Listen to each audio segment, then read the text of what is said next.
जिस प्रकार हम अपने बच्चों को मनाते हैं बर्थडे, उसी प्रकार इसको भी हम लोग सेलिब्रेट करते हैं और उससे उत्तम रूप देने का प्रयास करते हैं, ताकि यह हमारे जीवन को सुदृढ़ बनाने में भगवान विष्णु का बहुत बड़ा योगदान है। सदैव जब तक इनकी कृपा नहीं हो, कोई भी संसाधन हमारे घर, आपके घर तक नहीं पहुंच सकता। कारण कि यह लक्ष्मीपति श्री हरि विष्णु भगवान है। इस बात से यह शुभ और पावन पुण्यदायी अनंत फल देने वाला श्री बाल गोपाल जी का जन्मोत्सव आज यथाशक्ति और यथा उपलब्धि जो भी बन पड़ा, उस सामग्री के साथ हम भगवान को समर्पित करते हैं। तुद्यं वस्तु गोविंद वस्तु तुभ्यमेव समर्पयामि। हे प्रभु, यह सारा संपदा, सारा संसार की वस्तु सब आपका ही है, और मैं अपने भाव के साथ हृदय के पटल पे जो भी यथाशक्ति यथा उपलब्धि हमारी व्यवस्था है, उस व्यवस्था के साथ आपके समीप पुनः एक बार आपके साथ अपने भाई बंधु इष्ट मित्र सखा सभी के समक्ष यह पुण्य दाई श्री बाल गोपाल जी का जन्मोत्सव मनाने का सौभाग्य प्राप्त हुआ है। बहुत दूर से चल करके हमारे परम मित्र कुंदन बाबू आज यहाँ उपस्थित हुए हैं। यह भी एक सौभाग्य की बात है। अपने सखा सुदामा के साथ भगवान श्री कृष्ण रहा करते थे। क्योंकि सुदामा विद्वान तो बहुत थे, विद्या बहुत था, विनय भी बहुत था, लेकिन वह सारे संपदा, सारे चीजों से रहते हुए केवल लक्ष्मी की कमी उनके पास थी। लेकिन जिसके पास भगवान श्री कृष्ण जैसा मित्र हो, जो निस्वार्थ भाव से पूरे संसार को चलाता है, वह सुदामा फिर निर्धन कैसे रहा?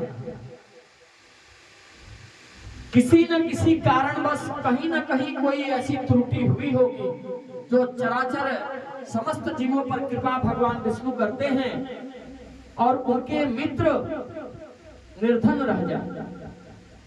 कारण कि सुदामा जानते थे कि अगर हम कृष्ण से एक बार कह दें कि प्रभु मुझे यह दिक्कत है, मित्र मेरे सखा आज मैं बहुत दुखी हूँ, मेरे पास खाने को अन्न नहीं है, पीने को पानी नहीं है, तो कृष्ण में इतनी सामर्थ्य थी कि वह तत्काल ही पूरे सृष्टि के जितनी भी संपदा थी वह भगवान देने का प्रयास करते। लेकिन सुदामा भी कोई कमहठी नहीं थे। वह भी सोचे कि अपने मित्र के समक्ष मुंह कैसे मैं खोलूं, मैं उसके लायक नहीं। वह भगवान है, त्रिलोक के पति हैं, और मैं एक निर्धन ब्राह्मण हूं, कैसे करूं? भगवान भी इसी इंतजार में थे कि कभी तू मेरा मित्र आकर के कहे कि आज मैं इस तकलीफ में हूँ, इस दुख में हूँ।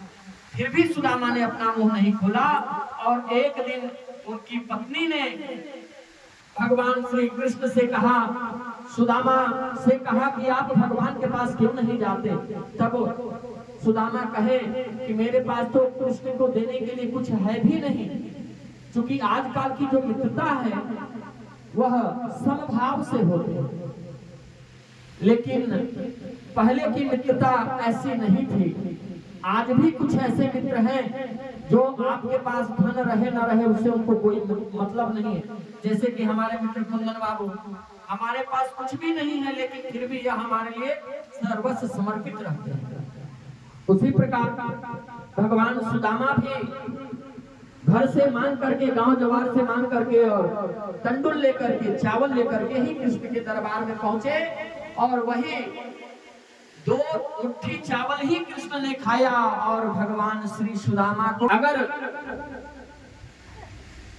उनको रोका नहीं जाता, उनकी पत्नी रोकती नहीं, तो वह अपना वैकुंठ लोक भी सुदामा को देने जा रहे थे। तो यह है मित्रता। तो मित्रता भगवान श्री कृष्ण से सीखा जाए और राम हमारे मर्यादा में रहने की चीज को सिखाते हैं कि हम कैसे अपने पूरे परिवार के साथ मर्यादित ढंग से रहें। यह भगवान राम ने सिखाया है। और अपने परिवार को, रोजगार को, समाज को, घर को और राज्य को कैसे चलाते हैं, यह भगवान कृष्ण और राम दोनों ने ही बताया है। तो अगर इन दोनों का एक कण मात्र भी हम लोग अपने जीवन में उतार लें तो धन्य हो जाएंगे। आज जो भी भगवान ने दिया है, आज मैं अपने मित्र, भाई, बंधु, माता पिता सभी के साथ वह वस्तु को ही भगवान को समर्पित करूंगा, उसी भाव से कि प्रभु जो कुछ भी है वह आपका है, मेरा कुछ भी नहीं है। और आज तक जो कुछ भी आपने दिया है सब आपका है और सदैव आपका ही रहेगा। जीवन में मुझे कभी भी अभिमान न हो, किसी के प्रति ईर्ष्या न हो, किसी से कोई द्वेष न हो। यही भाव हम चराचर प्राणियों के ऊपर बनाए रखना और ऐसी कृपा दृष्टि बनाए रखेंगे। आज पुनः प्रेम से हम सभी बोलेंगे राधे राधे।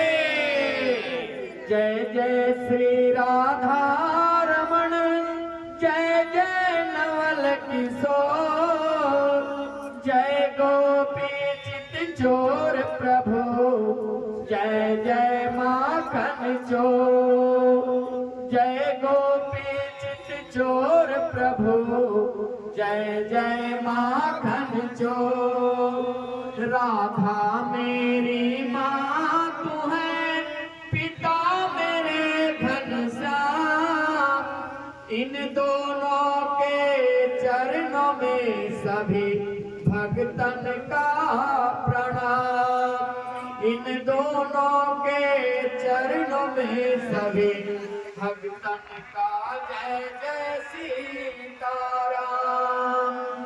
ओम हरे अम्बा स्वस्ति नः इंद्रो वेदप्रवाह, स्वस्ति नः पूषा विश्ववेदाः। पूजा कीजिए।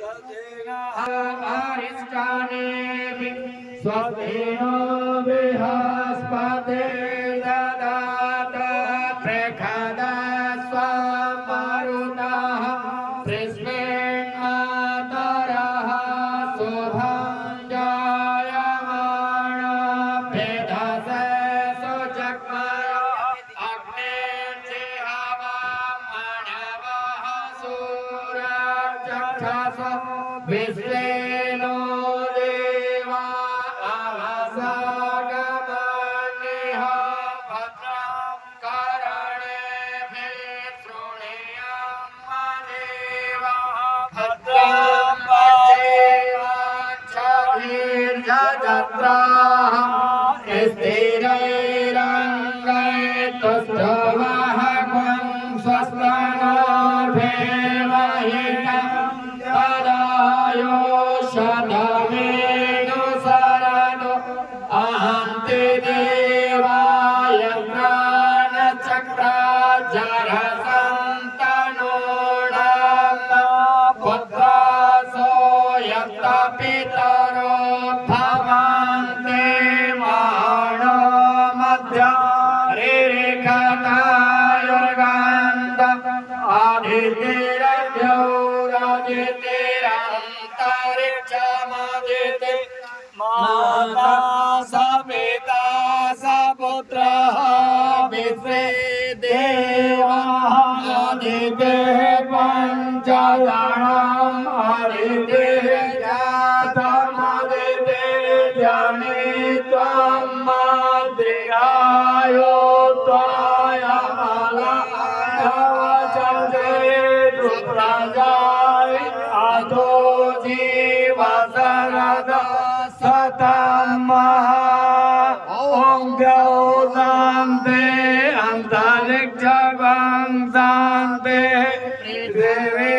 शान्ते रापः शान्ते लोकाधयः शान्ते वनस्पतयः शान्ते विश्वे देवा शान्ते शान्ते देव शान्ते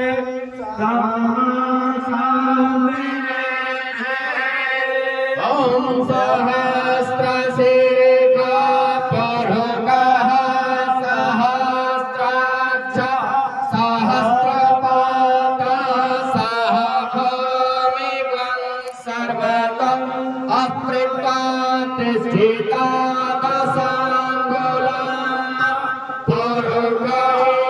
पुरुषैर्वेदं सर्वं यदभूतं यदभावयम्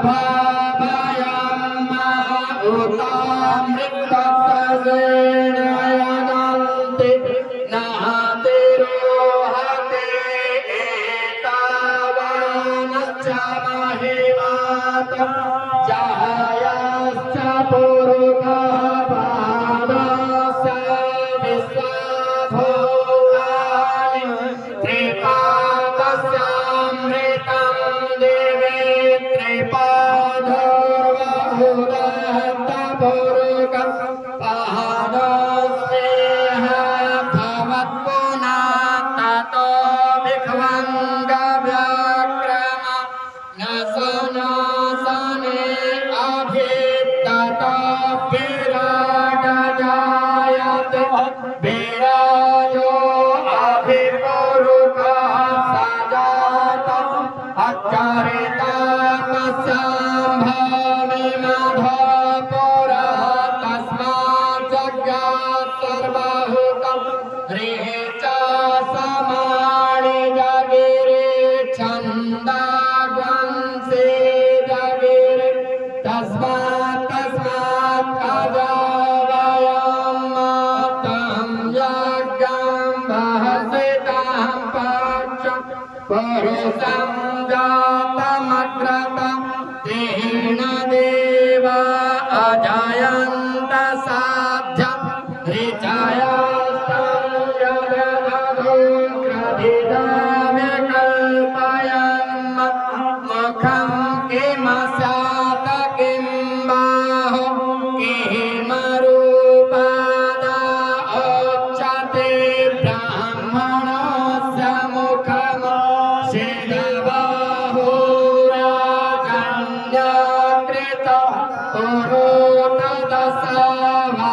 पुरोतदशवधवस्याङ्गं शूद्र अजायत चन्द्रमा मनसो जातचक्ष स्वरजो अजायत श्रोत्रकायुश्च प्राणश्च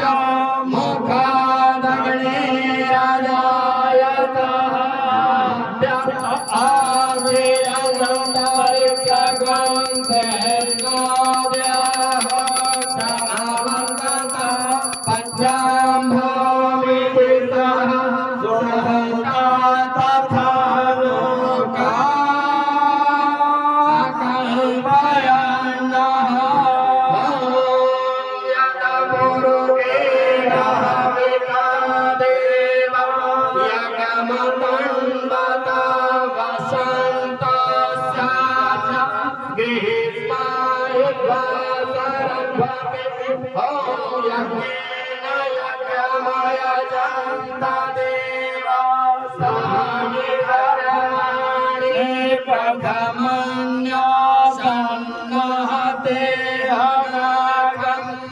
महिमानः सचक्रयात्र कुरवे